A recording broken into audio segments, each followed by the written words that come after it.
우리 다 같이 사도신경으로 신앙 고백하겠습니다. 전능하사 천지를 만드신 하나님 아버지를 내가 믿사오며 그 외아들 우리 주 예수 그리스도를 믿사오니 이는 성령으로 잉태하사 동정녀 마리아에게 나시고 본디오 빌라도에게 고난을 받으사 십자가에 못 박혀 죽으시고 장사한 지 사흘 만에 죽은 자 가운데서 다시 살아나시며 하늘에 오르사 전능하신 하나님 우편에 앉아 계시다가 저리로서 사한 자와 죽은 자를 심판하러 오시리라. 성령을 믿사오며 거룩한 공예와 성도가 서로 교통하는 것과 죄를 사하여 주시는 것과 몸이 다시 사는 것과 영원히 사는 것을 믿사옵나이다. 아멘. 찬송가 336장 환난과 핍박 중에도 함께 찬송하겠습니다.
오늘 우리가 묵상할 하나님의 말씀은 사도행전 14장 19절부터 마지막 28절까지 말씀입니다.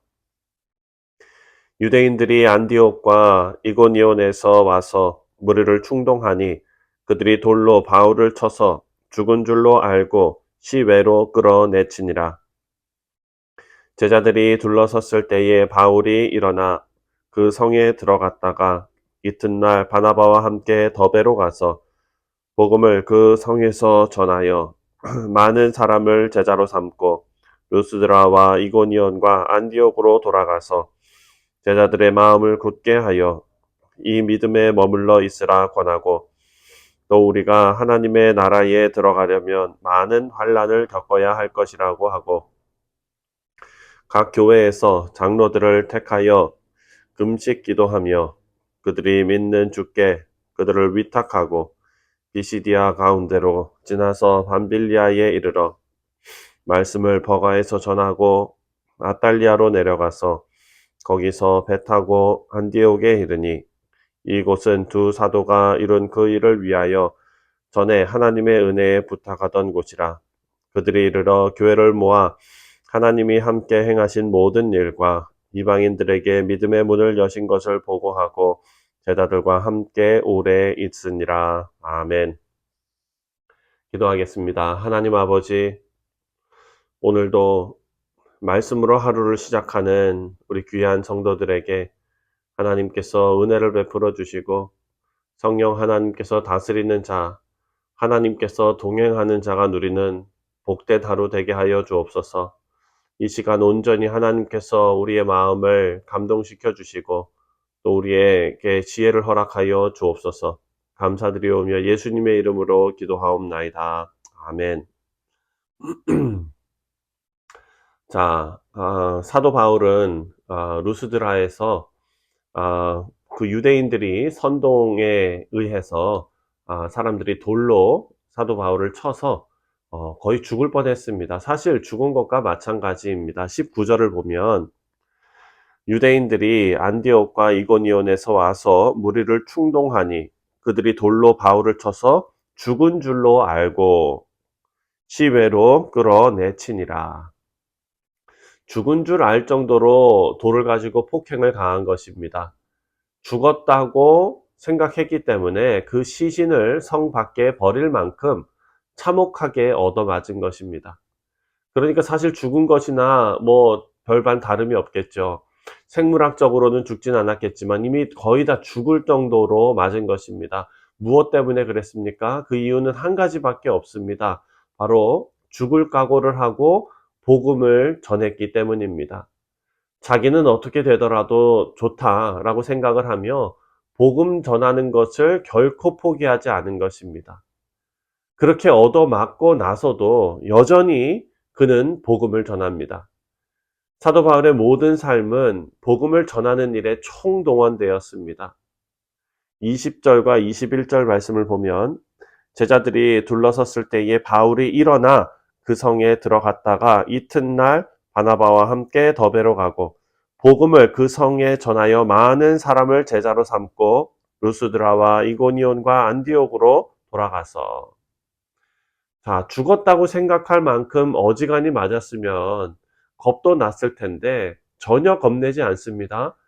복음을 전하다가 맞아 죽을 정도로 정말 그런 어려움을 당했음에도 불구하고 복음 전하는 일을 포기하지 않습니다.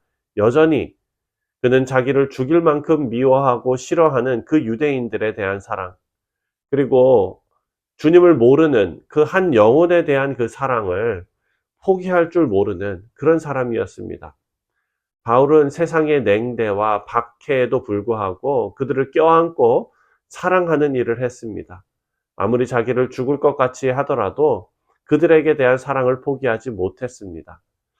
오늘날 우리 그리스도인들의 가장 큰 잘못 중에 하나가 바로 이것일 것입니다. 우리를 미워하고 싫어하는 세상을 너무나 쉽게 버린다는 것입니다. 버릴 뿐만 아니라 정죄하며 그들로 하여금 복음 앞에 서야 할 그 어떤 틈도 내주지 않는 그런 모습이 그리스도인들 가운데 있지는 않은지 우리가 돌아봐야 할 것입니다.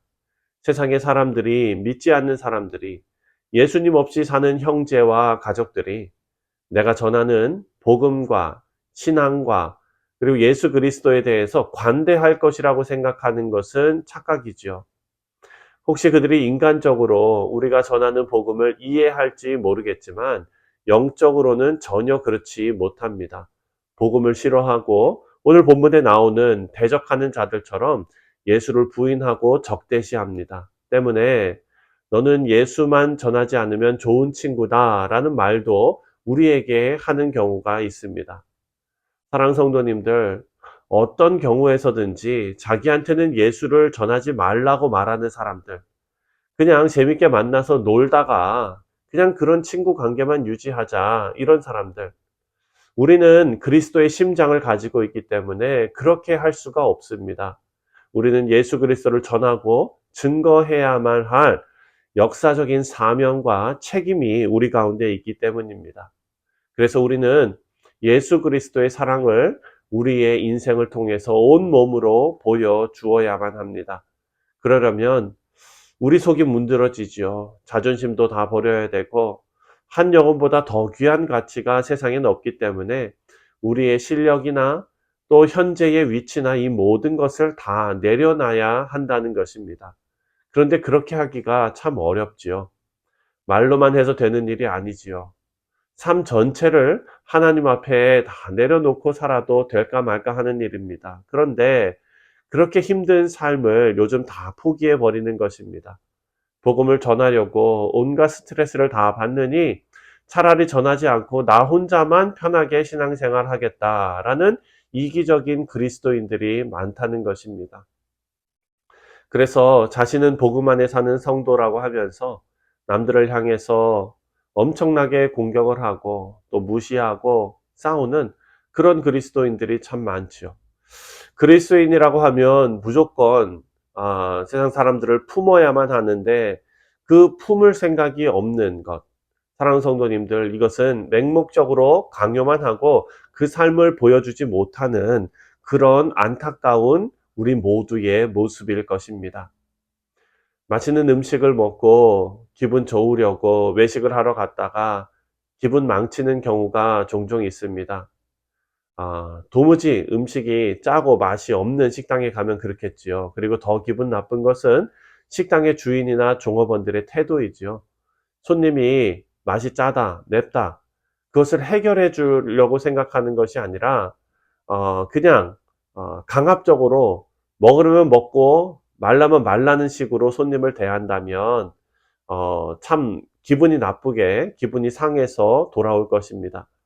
생각해 보면 복음을 전하는 것도 마찬가지일 것입니다. 물론 복음은 일방적인 선포입니다. 때를 얻든지 못 얻든지 그 사람이 듣든지 안 듣든지 복음은 선포하기만 하면 되는 것입니다. 하지만 그 판단은 내가 하는 것이 아니고 하나님께서 하시는 것입니다. 때문에 우리는 어떻게 해서든지 전하려고 하는 그런 기본적인 자세를 잃지 말아야 할 것입니다. 그러기 위해서는 그 사람들을 섬겨야 하는데 결코 이 손님을 홀대하는 식당 주인처럼 행동하는 것이 아니라 그들을 내팽개치지 말고 끌어안을 수 있는 믿음의 백성들이 되어야 될 줄 믿습니다. 그런데 입으로는 복음을 전하면서 삶으로는 그렇게 우리 주변의 많은 영혼들을 무시하는 정말 신경 쓰지 않는 그런 일들이 생겨날 때가 많지요. 우리는 세상이 우리에게 적대감을 드러낸다는 것을 알고 있습니다. 믿지 않는 자들은 예수님의 예자만 들어도 속이 울렁거릴 정도로 반감을 가질 수 있습니다. 하지만 이런 것은 어쩔 수 없습니다. 그건 복음이 주는 거룩한 영향력이기 때문에 우리는 계속해서 예수 그리스도를 우리의 삶을 통해서 그들에게 증거하고 드러내는 그 일을 쉬지 말고 해야 할 것입니다. 오늘 바울이 그의 제자들에게 하는 말도 역시 마찬가지입니다. 22절과 23절을 보면 바울이 전도했던 곳을 되돌아가서 이렇게 그들에게 권면하며 말합니다. 22절과 23절입니다. 제자들의 마음을 굳게 하여 이 믿음에 머물러 있으라 권하고 또 우리가 하나님의 나라에 들어가려면 많은 환난을 겪어야 할 것이라고 하고 각 교회에서 장로들을 택하여 금식 기도하며 그들이 믿는 주께 그들을 위탁하고. 아멘. 한마디로 죽을 각오를 하고 예수 그리스도를 믿으라 라고 권면했다는 것입니다. 하나님의 나라에 들어갈 때까지는 그 고통과 아픔이 끝나지 않을 것입니다. 어느 날 아침에 그 모든 환난이 끝나고 밝은 일들로 가득해지지는 않습니다. 세상을 사는 동안에는 쉬지 않고 우리 믿는 그리스도인들에게 환난이 찾아온다라는 것을 알 수가 있습니다. 이 고비만 넘기면 행복할 텐데 라고 사는 것은 어찌 보면 그냥 우리의 바람일 뿐입니다. 살아있는 모든 순간에는 삶이 괴로움입니다. 그럼에도 한 가지 계속되어야 하는 것은 우리의 삶을 통해서 하나님 나라가 조금 더 확장되는 것입니다. 교회를 세우신 뜻이 바로 그것이지요. 우리들처럼 인생살이에 고생하는 영혼들을 그리스도의 십자가 앞에 불러서 좀 더 많은 축복과 은혜를 주시겠다라는 것이 아니라, 힘들고 이렇게 어렵게 살아가면서도 하나님의 나라를 위해서 받는 괴로움과 환난을 기뻐하는 사람으로 만들어 가시겠다. 그리스도의 십자가의 길을 걷게 하시겠다. 우리가 그 고난의 길을 함께, 그리스도와 함께 걸어가게 하시겠다라는 것이 하나님의 고집인 것입니다. 하나님께서는 그 일을 마치시기까지 우리의 할 일은 오로지 한 가지뿐입니다. 모든 것을 하나님께 맡기면서 하나님께서 세상을 사랑하시는 것을 우리 온몸으로 감당하는 것입니다. 우리 역시 세상을 사랑하면서 살아가야 합니다. 대상을 가리지 않고 누구든지 사랑해야 합니다. 사랑의 결과에 연연해하지 않고 온몸을 바쳐서 사랑하고, 우리를 통해서 계속되어지는 하나님의 선교 사역을 기대하며 살아가야 될 줄 믿습니다. 오늘 말씀을 보면 그 책임을 다하려고 기도도 하고 금식도 하고 은혜도 누리는 것입니다. 이 책임을 외면하면 성도답게 사는 길이 아닐 것입니다. 우리 사랑하는 성도님들, 우리 뉴욕 성실 장로교회 모든 성도님들께서 이 싸움에서 승리할 수 있는 우리 복된 성도님들 되시기를 바랍니다.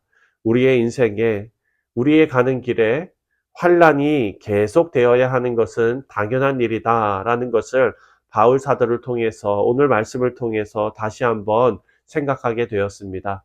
우리 가운데 있을 그 환란에만 초점을 맞추는 것이 아니라 이 길이 당연한 길이라는 것을 깨닫고 하나님 앞에 더욱더 전심으로 나아가는 우리 모두 되시기를 주님의 이름으로 축원드립니다. 기도하겠습니다. 하나님 아버지, 감사합니다. 우리가 예수 그리스도를 영접하고 복음을 증거하는 삶을 살아가면서 우리 앞에 아무런 문제가 없는 꽃길만 있을 것을 예상하지 않게, 아버지, 우리가 현실을 바라볼 수 있는 지혜를 허락하여 주시고, 또 말씀에서 우리에게 알려주시는 것처럼 환난은 마땅한 것이고, 또한 그 길을 걸어가는데 하나님께서 동행하시며 함께 하시며 승리케 하시고 견딜 수 있게 하여 주시는 그 은혜를 바라볼 수 있는 지혜를 허락하여 주옵소서. 감사드리오며 예수님의 이름으로 기도하옵나이다. 아멘. 하늘에 계신 우리 아버지여, 이름이 거룩히 여김을 받으시오며 나라가 임하시오며 뜻이 하늘에서 이루어진 것 같이 땅에서도 이루어지이다. 오늘 우리에게 일용할 양식을 주시옵고 우리가 우리에게 죄 지은 자를 사하여 준 것 같이 우리 죄를 사하여 주시옵고 우리를 시험에 들게 하지 마시옵고 다만 악에서 구하시옵소서. 나라와 권세와 영광이 아버지께 영원히 있사옵나이다. 아멘. 네, 사랑하는 성도님들, 오늘 토요일은 우리 교회 공동체를 위해서 기도하는 날입니다. 가장 먼저 내일 있을 주일 예배 가운데 하나님의 은혜로 덧입혀 주셔서 우리 온 교우들이 하나님 앞에 기쁨의 예배를 드릴 수 있도록 위해서 기도해 주시고, 또 출타 중인 성도들이 있습니다. 오고 가는 발걸음 하나님께서 아름답게 하시고 안전하게 지켜주시도록 위해서 기도해 주시기를 바랍니다. 그리고 우리 교회 성전 건축 지금 허가를 기다리고 있습니다. 계속해서 우리가 소식을 기다리고 있는 가운데 마음속으로 지치고 그리고 마음속으로 이렇게 힘들어지는 그런 순간순간이 솔직히 있습니다. 하지만 이 모든 과정도 하나님께서 함께 하시고 하나님께서 동행해 주실 줄 믿습니다. 우리가 그 믿음을 가지고 굳건하게 버텨낼 수 있도록 위에서 기도해 주시기를 바랍니다. 다 같이 기도합니다.